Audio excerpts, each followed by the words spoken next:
when markets shift, that's when our members need us most. That's when we need to kick in, not kick back. We got to put our foot on the accelerator and use all the resources that we have to create more value for them.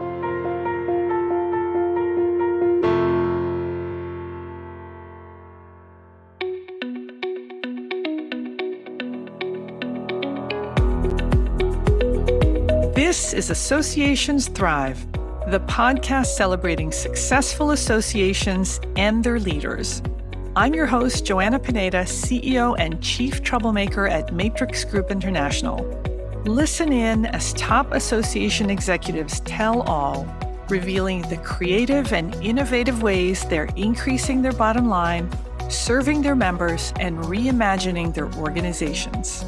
By the way, if you've launched a new initiative, created new member services, or updated your governance structure and are seeing great results, I want to hear your story, and so do my listeners. I'd love to have you as a guest. Go to podcast.matrixgroup.net and apply to be on Associations Thrive. Now let's dive into this week's show.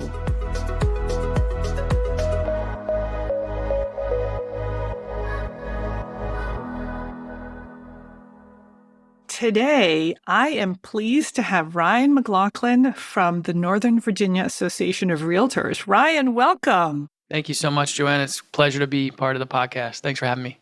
Hey, Ryan, tell us about NVAR. Sure. So NVAR, we're the Northern Virginia Association of Realtors. We're in the DC Capital, Metro DC area. We're based in Fairfax County, Virginia. And we are a not-for-profit trade association representing just about 14,000 realtors in this region who live, practice, do business in Fairfax County, the greater Northern Virginia region. So well beyond that, they practice in DC and Maryland as well. We're about an $8 million revenue organization, and we have currently about 32 staff. And we provide a lot of value to our realtor members. We're part of a federated structure. We are considered a local association, though we actually operate much more like a national association. Absolutely. I would agree with that. But we're considered a local association. Then every state has a state association. So we have the Virginia Association of Realtors, who's part of that federated structure, and then the National Association of Realtors, who have about 1.5 million realtors nationwide. And we've got a very unique relationship, very different, I think, than a lot of associations out there where this federated structure, there's what's called a three-way agreement. And it's basically when you become a member of one, and that's through the local association, we're considered the point of entry, you become a member of all. And so you get the benefits of what the state has to offer as well as the national, and at which point you can then call yourself a realtor. And there is a distinction between a real estate agent or licensee and what a realtor is. And you can only call yourself a realtor when you become a member of our association, and importantly, you subscribe to our code of ethics. Hey, Ryan, I've had opportunity to work with other organizations in your space and also worked with a national organization. And NVAR, like you said, is special. You're considered a local organization, but you're larger than some of my national clients. You operate here in the DC area, and you've got kind of the prominence and the heft. And I think that has to do with your size and some of the innovative things that you're doing. So before we dive into that, tell us a little bit about your journey to becoming CEO of NVAR, because it's an interesting one. Well, thank you. Yeah, I don't know very many people that have a dream of becoming the CEO of an association, never mind a realtor association. It's more common than not when I talk to my colleagues across the country and members of the ASAE. But my journey actually started studying political science in college, and that was kind of my passion. I kind of stepped into that, but I really took to political science and government affairs and did a full-time internship my senior year of college with a state assemblyman in New York, which is where I'm from. And it was from there that I just got really excited about and wrapped up in government affairs, politics, elections, campaigns, all that lobbying. And so I did that for a number of years, working in the state legislature, working on campaigns, and enjoyed that, worked on local campaigns, congressional campaigns. And then wanted to shift over to the lobbying side. I really enjoyed when lobbyists would come into the senator's office that I worked for, and they were lobbying on behalf of their client and sharing the issues. And it just seemed like a really interesting career path. And so I took a chance and moved to Pennsylvania, where my wife was from, and found a realtor association, a local realtor association in Pennsylvania that was hiring for a government affairs director. They just started the program. They never had one before. They needed representation, particularly on the regional and local level. And they took a chance. They hired me from out of state. I knew nothing about the political dynamics in the region. I knew nothing about Pennsylvania government. I didn't know anything about real estate. I knew how to navigate through government, and I had the skill set to get things done through the political side and the legislative and lobbying side. And I knew I can learn up on the issues, and they took a chance on me, and I fell in love with it. This was 2005, so this is about 17 years ago. I really enjoyed it. So I did lobbying for a local realtor association for about 6 years and thought my next step in the journey was going to be opening my own lobbying firm or potentially running for office, public office, state representative. That was kind of my dream. And I actually had an interesting opportunity that came up at the same time. This was about 6 years into my lobbying for this realtor organization, and the CEO had left. And I had developed a really good relationship with the board of directors. And a couple of them had approached me and said, have you ever thought about putting your name in for the CEO role? And this is the same organization that you were already working for? Yes. It was the Greater Lehigh Valley Realtors in Northeast Pennsylvania, about an hour north of Philadelphia, just on the border of New Jersey.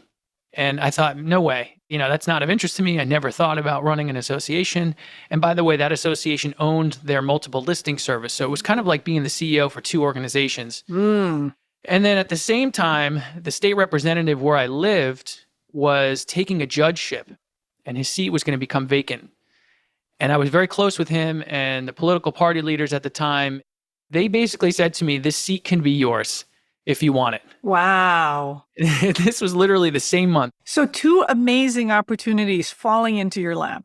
It was unbelievable. And I always feel like I really believe in luck, timing, and fate. And I think all of those things kind of come together. And that was a moment where they all came together, and I had the choice, and it was tough, but I had to make that tough choice.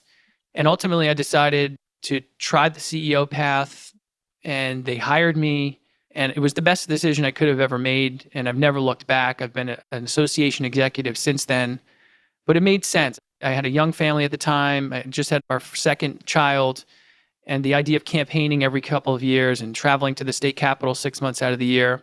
I thought that opportunity can maybe come back sometime in the future, but the opportunity to run a realtor organization, become an association executive was the right choice. And I never looked back, and I've been very fortunate ever since.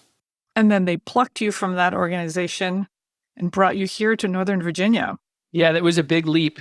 I was the CEO there in Pennsylvania for the Realtor Association for about 4 years. And it was a mid-sized association, about 2,500 members. And like I said, we ran an MLS. So it was kind of like running two businesses. And we had a pretty large staff for our size, 16 staff. It was about almost a $3 million budget. So it was a good size association, and we were doing a lot of impactful things. And yeah, shortly after starting 4 years in, I started getting some calls from some recruiters, and one had called from Northern Virginia, and I had snooped around a little bit and asked some colleagues about it. And everybody that I talked to said, this is kind of a once in a lifetime opportunity. You're in the nation's capital. It's a industry leading realtor association. It's one of the largest in the country. Absolutely. It's well respected. The CEO who was there that was retiring, Christine Todd, who I have a tremendous amount of respect for, had built it up. She was here for 26 years. So it was an exciting, it was, again, kind of a fork in the road. Do we pick up our family and move? And fortunately, my wife was really supportive of that. They took a chance on me coming from out of state. And I think I surprised them with what I brought to the table as a younger CEO with 4 or 5 years of experience as a CEO, and where I thought this organization can go, where we could take it. And they took a chance on me also. And it's been an amazing journey since then. So that was about 7 years ago. Well, Ryan, I've had the amazing opportunity to work with you, your staff, your organization, and you're killing it. You guys are doing well. You're doing some innovative things. You're trying some new things. Not everything's working as planned, but I think that's the mark of a thriving leader, right? That you're willing to take the chance on some things. So we're talking about organizations that thrive, and you and I had a chance to chat before we started recording. Maybe you can share with us a couple things that NVAR has done recently or is doing differently now that's really helping you make a difference. Sure. So taking risk is a huge part of, I think, what makes for a successful association executive and association in delivering value to your members. But not every exec knows that. You know that. No, I know it's hard, and it's still hard to this day. It's often hardest to get your staff to understand that it's okay to take risks, because they need to know that you're willing to support them if they fail. And then it's whole nother element to try and make sure that your board of directors and your volunteer leaders are on board with taking risks. That's a culture shift. But there's kind of three things that I brought to NVAR that I asked our staff team and really our board of directors. It was always ask why, ask the question why we do something. I'm not a big fan of this is the way we've always done it, or we always need to do it this way, or this is all we know. So ask why, understand things better so that we can challenge ourselves to think bigger. The second thing is be willing to take risks. And I'm all for risks as long as whatever that risk you're taking is in the best interest of advancing our association and supporting our membership, then go for it. You've got the green light. And if it fails, I've got your back. If it succeeds, you're going to be the face of that success for the organization. And the last thing is just have fun. This is a great industry to be a part of. Association management is a great profession to be a part of. We're doing things that impact an entire marketplace, an entire profession, an entire industry. We're preserving the American dream of homeownership. Let's have fun doing it. And we're helping others be successful in the industry. So that's kind of the approach I've taken with our staff and with our board of directors. And that's what's helped us become successful, I feel like, in leading innovation over the last couple of years. And, I got a couple examples I can share with you of some of the things we've done. Well, before you do that, let me just say, Ryan, that I come into your building pretty regularly and I participate in calls. And the one thing that I love is I get the feeling that there's joy. People just kind of seem to be joyful as they're going about their business. And I love that. I mean, my staff can tell when an organization is just kind of dark and gloomy all the time. There's a lot of joy at NVAR, and it's really a pleasure to work with you all. So let's talk about the huge kind of building physical renovation that you did, that you decided to undertake during the pandemic. Yeah, the pandemic was an interesting time. It challenged all of us, but it also presented us with a lot of opportunities. And I think in many ways challenged those that weren't necessarily ready to embrace change or innovation. It kind of forced their hand because we had to respond and we had to do something differently to meet our members where they are. And that's what became our mantra during the pandemic, is we need to meet members where they are. We have a hashtag we use internally, MMWTR, meet members where they are. And that really became the focus. So what we did was we had to figure out, how do we do that? Our members are not necessarily coming into the building where they were before, right? So before the pandemic, I mean, I've been in and there are people coming through the doors, they're taking courses, they're using the conference room, they're going into the store. And then March 2020, all of a sudden, the realtors are still working and they're going into homes, but they're not coming to your physical space. And you decided you were going to do something with that. Yeah. So, two things. One is we did, I think what a lot of associations did was we did things like online courses. We did shipping of products, and we did something that was creative and different, that we put out what we call a locker box system outside of our headquarters, almost like an Amazon locker setup where you can order a product. You don't have to physically come in. We'll put it outside. You pick it up at your convenience. So we did all those things, and we moved to a much more digitally focused approach to how we do everything with our members, from signing them up to buying products to ordering products that they need to taking classes. But the other thing that we were doing was planning ahead. How are we, once this pandemic was done, going to be ready to embrace our members again and make this a place that they are comfortable coming to and that they want to come to and that they feel welcomed to come to? So we did some redevelopment of the main level of our organization. And internally, we refer to this as the heartbeat of our organization. It's our main level. It's where the classrooms are. It's where our store is. It's where members come in to meet with our staff, to be onboarded and join the association. And we wanted to make that a space that was much more useful, that met the needs of our members, that became more collaborative. It wasn't just the traditional, a classroom with classroom seating, that we didn't have a store where you had to walk up to a checkout counter and you had a staff person hiding behind a desk, punching into a keyboard and taking 20 minutes to check someone out because we have this old antiquated system. We shifted physically completely to more of an Apple Store experience where our staff is not sitting behind desks. They're up and about. They're at high top tables. They've got iPads that they can check members out. A member can sign up to become a member. We have other computers around that we can give our members access to. So we created that store and onboarding experience in a digital and more connected way where we're actually going out to our members when they come in. We're not waiting for them to come to us, or we're welcoming them. And then the other physical change that we made was one of our classrooms was completely underutilized. So we turned it into what we call our collaboratory, which is we took out the regular standing classroom desks and we turned it into more of almost like a Google, if you could think of like a Google headquarters type of experience where you've got comfy chairs and you've got some round tables, you got high top tables.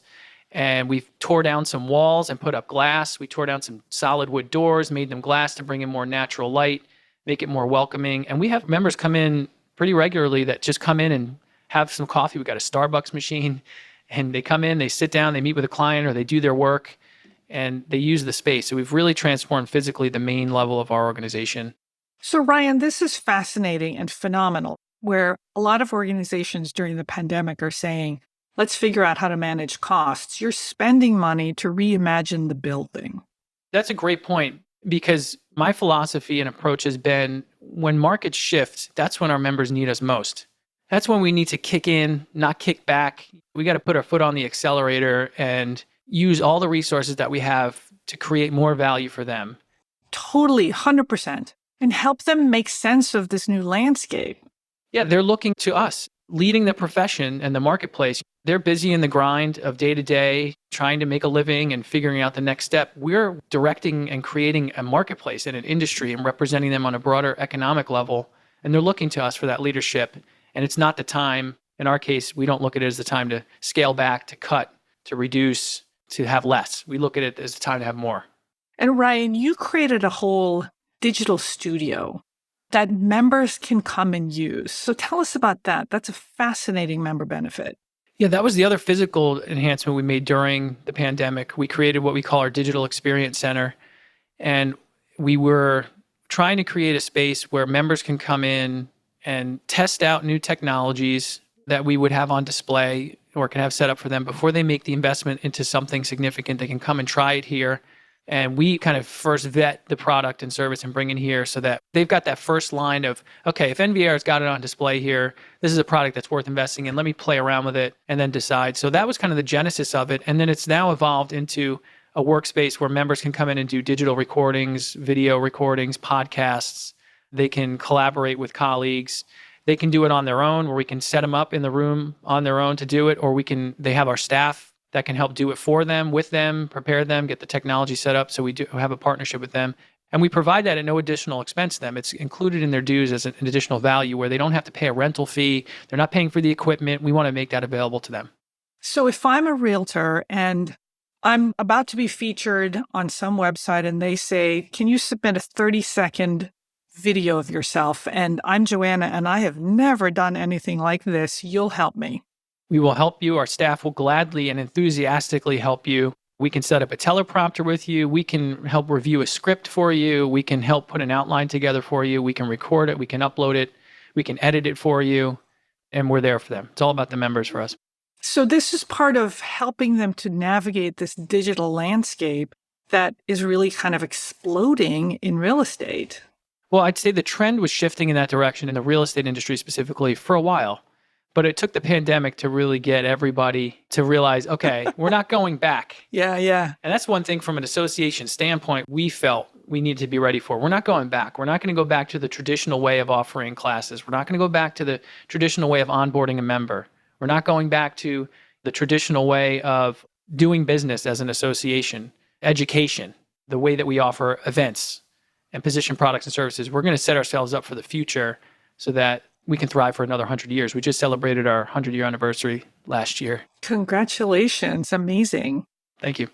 Ryan, you've also expanded member services. So tell us about a couple.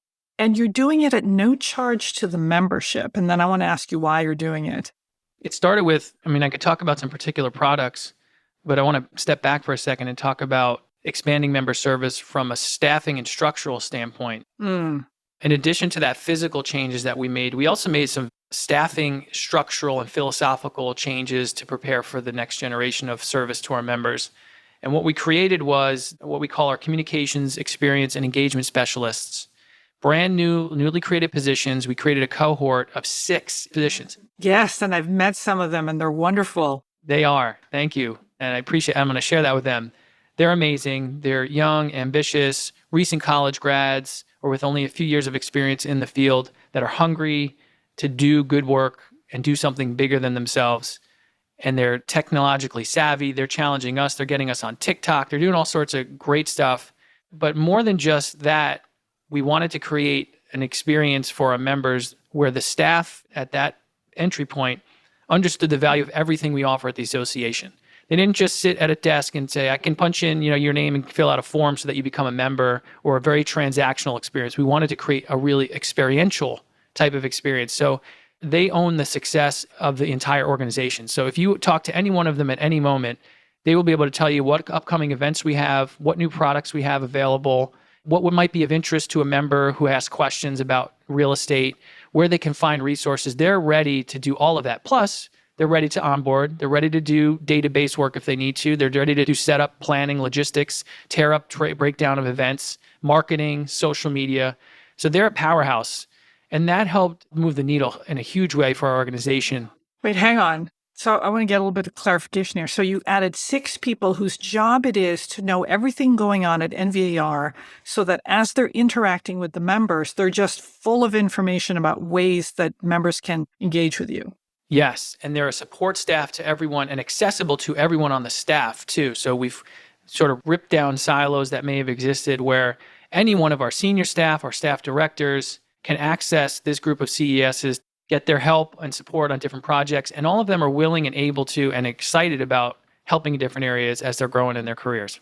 They're also generating a great deal of content for you, which many organizations really struggle with. That was another part of what this position was really created for as well, as the content creation. We really believe our philosophy is if it's not on the internet, it's not real. If it's not on our website, it's not real. A lot of associations, they understand this where only one person knows about an event that's coming up, or we may have plugged something into a newsletter, but the only place you can find it is in the newsletter. It's not on social, it's not on our website. So if you missed the newsletter, you missed out.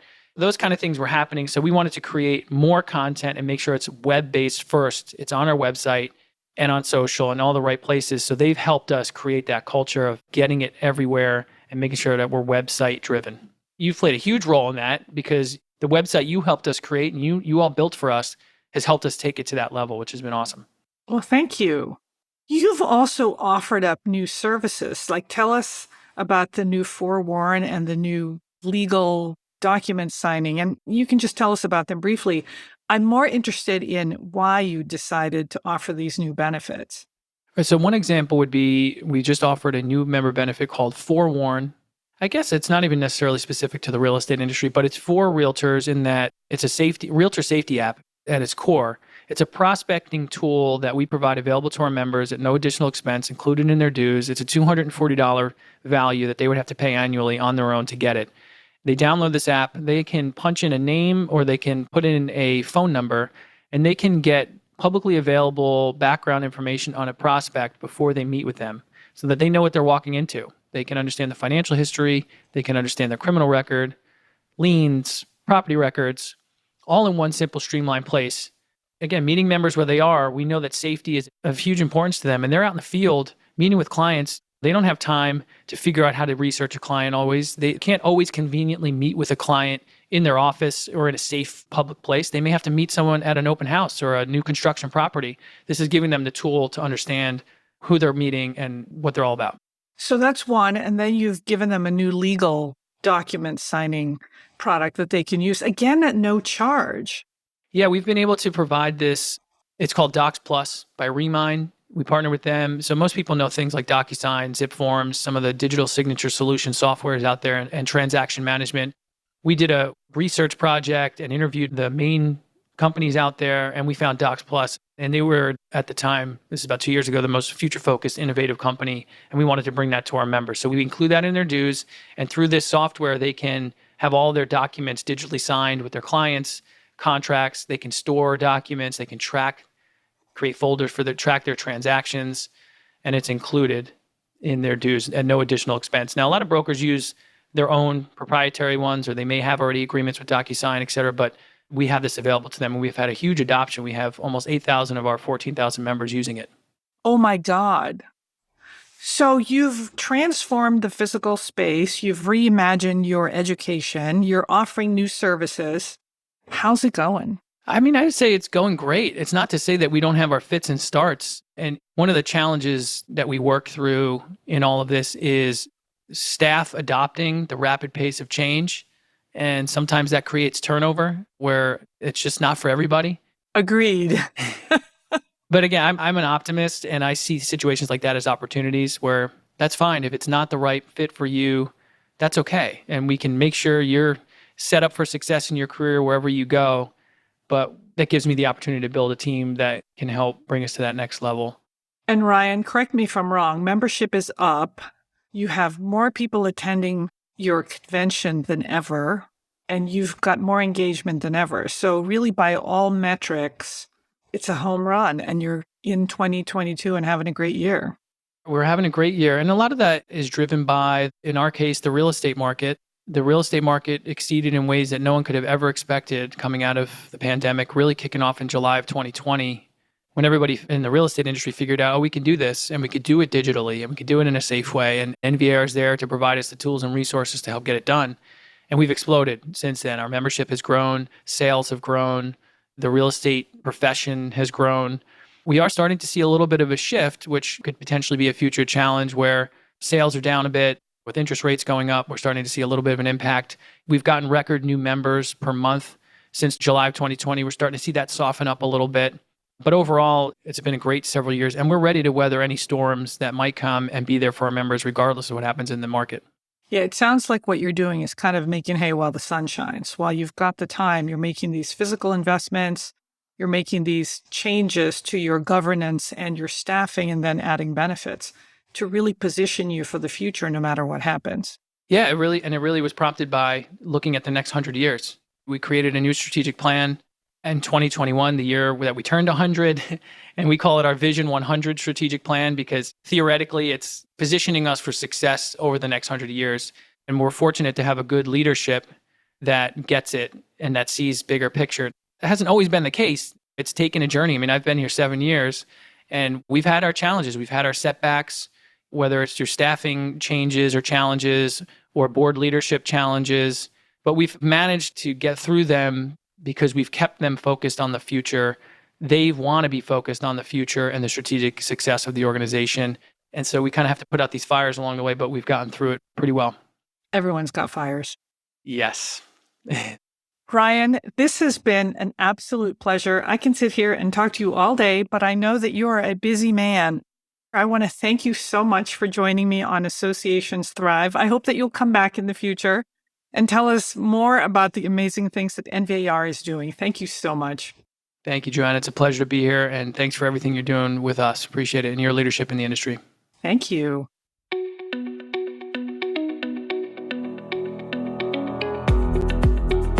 Thanks for listening to Associations Thrive.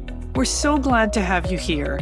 You know, my personal mission and the mission of my company, Matrix Group International, is to help associations and nonprofits increase membership, generate revenue, and thrive in the digital space.